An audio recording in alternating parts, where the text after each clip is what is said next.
Hello, സൗമ്യയാണോ? ആ ഞാൻ inspector കുമാറാണ്. പറയൂ സർ. നിങ്ങളുടെ ചേട്ടനെ കിട്ടി. എന്താന്ന്? എന്റെ ചേട്ടനെ കിട്ടിയെന്നോ? ഞാൻ പറഞ്ഞ സ്ഥലം വരെ വരാൻ പറ്റും. ശരി sir. Jagadish house number 14, 5th cross, 10th main, RPC layout, Angamaly.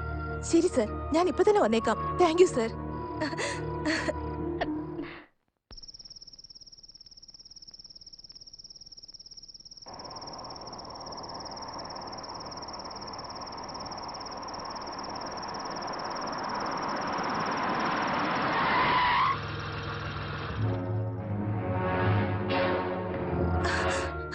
Soumya, sir, എന്റെ ചേട്ടൻ വളരെ നല്ലവനാ. എന്റെ ചേട്ടനല്ല ചേച്ചിയെ കൊന്നത്. ദയവ് ചെയ്ത് ഇവരെ വിട്ടേക്ക് സർ. നിങ്ങളുടെ ചേച്ചിയുടെ കൊലപാതകം അവിടെ ഇരിക്കട്ടെ. ഇവിടെ വേറൊരു കൊല നടന്നിട്ടുണ്ട്. ഈ കൊലയും ചെയ്തത് മിസ്റ്റർ വർമ്മയാണെന്ന് സംശയമുണ്ട്. ഇല്ല സൗമ്യ, സംശയം സത്യമാണോ കളവാണോ എന്ന് ഈ ലൈറ്ററിനെ ഡിപ്പെൻഡ് ചെയ്തിരിക്കും. ഈ ലൈറ്ററിനെ കുറിച്ച് നിങ്ങൾക്ക് എന്തെങ്കിലും അറിയാവോ? ഇത് ഞാനാ എന്റെ ചേട്ടന് ഗിഫ്റ്റ് ആയി കൊടുത്തത്. അത് ഇതാണെന്ന് നിങ്ങൾ എങ്ങനെ ഉറപ്പിച്ചു പറയുന്നേ? അതിൽ എന്റെ പേരുണ്ട് സർ. നിങ്ങളുടെ പേരോ? ഇതിൽ എസ് എന്ന് മാത്രമല്ലേ ഉള്ളൂ. S for Soumya. No sir, S for Sahana. Sahana എനിക്ക് ഗിഫ്റ്റ് ആയി കൊടുത്തതാണ്. അങ്ങനെയാണോ മിസ്സസ് സഹന? അതെ സർ, ഞാനാ പ്രസന്റ് ചെയ്തത്. ആണോ? കടയിൽ മേടിച്ചെന്ന് പറഞ്ഞു നിങ്ങള്? Mister Varma, just minute. Mister Mahesh, നിങ്ങൾ മറന്നുപോയെന്ന് തോന്നുന്നു. സഹനയെ നിങ്ങൾക്ക് അറിയില്ലെന്നല്ലേ പറഞ്ഞത്? അറിഞ്ഞേ കൂടെങ്കിൽ പിന്നെ ഈ പ്രണയം, സ്നേഹം, ഗിഫ്റ്റ് ഇതൊക്കെ എങ്ങനെയാ നടക്കുന്നത്? സർ, നിങ്ങൾ എന്താ പറയാൻ വരുന്നതെന്ന് എനിക്ക് മനസ്സിലാവുന്നില്ല സർ. മനസ്സിലാക്കി തരാം. Let me tell you. Mister Varma വീട്ടിൽ നടന്ന കൊലപാതകം കണ്ടിന്യൂ ആയി കാലം കടന്ന് ഇവിടം വരെ വന്നു. പക്ഷേ ഇതിലൊന്നു മാത്രം ഞാൻ നന്നായി മനസ്സിലാക്കി. ആ കൊലപാതകം വേണമെന്ന് വെച്ച് ചെയ്തത്. നിങ്ങൾക്കിടയിൽ ഒരു കള്ളപ്രണയമുള്ളതാണ് ഈ കൊലക്കുള്ള കാരണം. Shut up! നിങ്ങൾക്ക് രണ്ടുപേർക്കും ബന്ധമുള്ള കാര്യം ജഗദീഷിന് മനസ്സിലായി.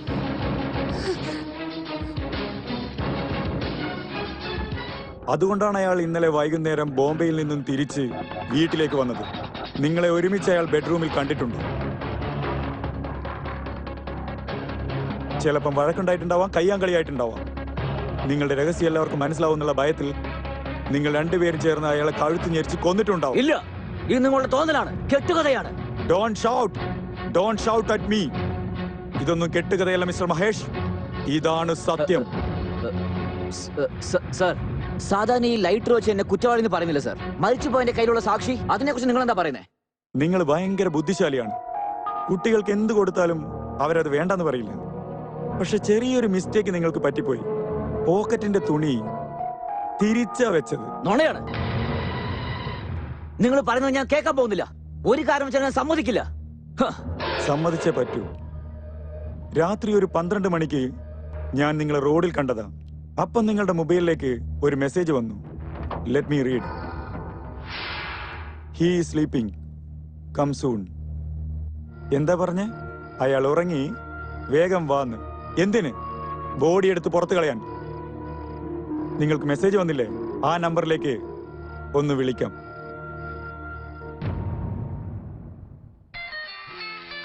സർ,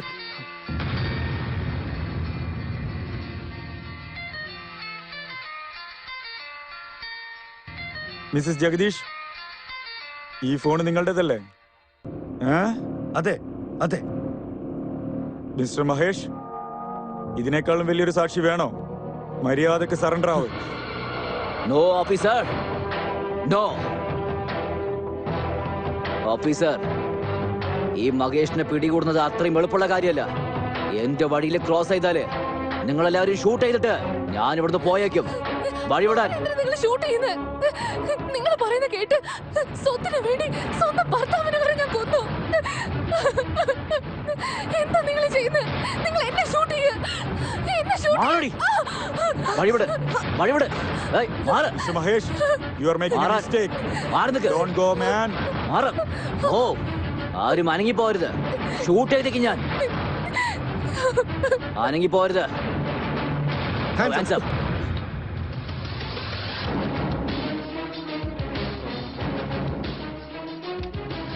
നിയമം സംരക്ഷിക്കേണ്ട പോലീസ് ഓഫീസർ തന്നെ കുറ്റം ചെയ്തതുകൊണ്ട് അതിനുള്ള ശിക്ഷ നിനക്ക് കിട്ടിയേ പറ്റൂ. ഇത് മറ്റുള്ളവർക്കൊരു പാഠമാവട്ടെ. Arrest him.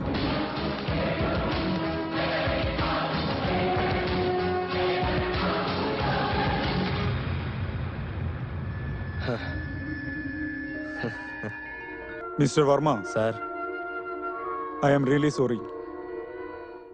ഒരു മനുഷ്യൻ എത്ര ബുദ്ധിശാലിയാണെങ്കിലും എത്ര നല്ലവനാണെങ്കിലും ഒരു സമയം വിധിക്കനുസരിച്ച് നടക്കേണ്ടതായി വരും. നിങ്ങളുടെ ഭാര്യ കൊല ചെയ്യപ്പെട്ടപ്പോ നിങ്ങൾ വീട്ടിലില്ല. അതെ അതെ സർ.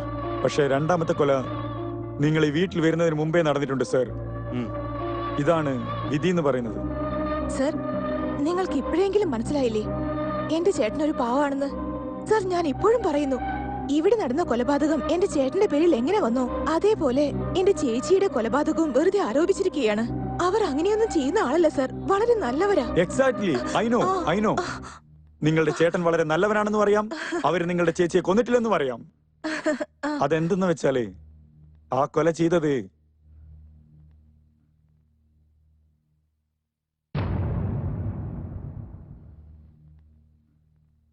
നീയാണ്. സാർ, എന്താ പറയുന്നത് സാർ? യെസ് മിസ്റ്റർ വർമ്മ, നിങ്ങളുടെ ഭാര്യ എങ്ങനെ കൊല ചെയ്യപ്പെട്ടെന്ന് ഞാൻ പറഞ്ഞുതരാം.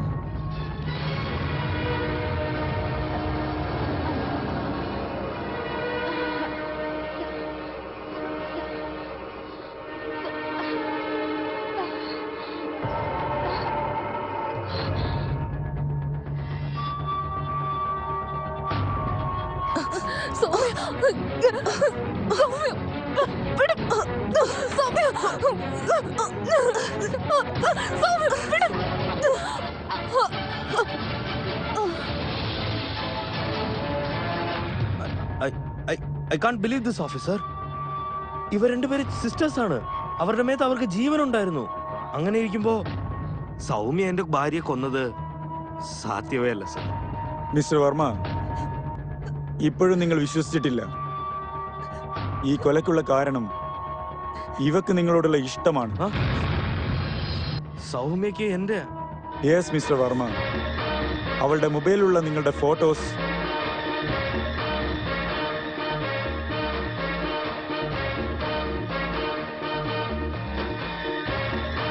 ഇവള് നിങ്ങൾക്ക് തന്ന ലൈറ്റർ,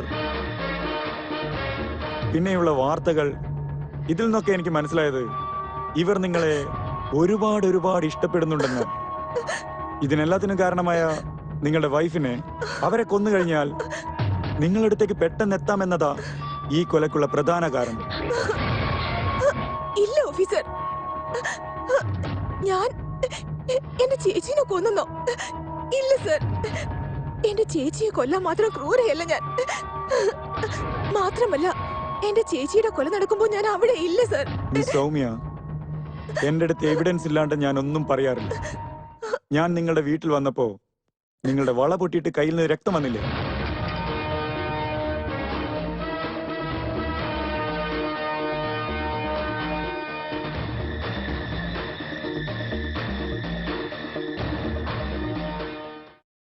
ആ ബ്ലഡ് സാമ്പിൾസും ഡെഡ് ബോഡിയുടെ നഖത്തിലുള്ള ബ്ലഡ് സാമ്പിൾസും രണ്ടും ടെസ്റ്റ് ചെയ്തപ്പോ അത് രണ്ടും ഒരാളുടേതാണെന്ന് മനസ്സിലായി. അത് നിങ്ങളുടേത്. എന്താ ഇനിയും സാക്ഷി വേണോ? ഇതെന്താന്നറിയോ? ഇവൾ കൊല ചെയ്യുന്ന സമയത്തുണ്ടായ മുറിവ്. സോറി മിസ്റ്റർ വർമ്മ, ഞാൻ നിങ്ങളെ വല്ലാതെ തെറ്റിദ്ധരിച്ചു. ദയവേത് ക്ഷമിക്കും. ഇവിടെ ആരും ആരെയും ക്ഷമിക്കേണ്ട ആവശ്യമില്ല ഡോക്ടർ. എല്ലാം ദൈവത്തിന്റെ കളിയാ. കോൺസ്റ്റബിൾസ്, ഇവള് എന്നെ കല്യാണം കഴിക്കാനായിട്ട് എന്റെ ഭാര്യയെ കൊന്നു. ഞാൻ കുടുങ്ങി. അതിന്ന് എസ്കേപ്പായി ഇങ്ങോട്ട് വന്നാൽ ഇവിടെ നടന്ന കൊലയെ എന്റെ തലയിലോട്ട് വെക്കാൻ നോക്കി. സത്യവാ, ഇനി ഒരു കുറ്റവും എന്റെ മേളിലില്ല. ആശ്വാസമായി.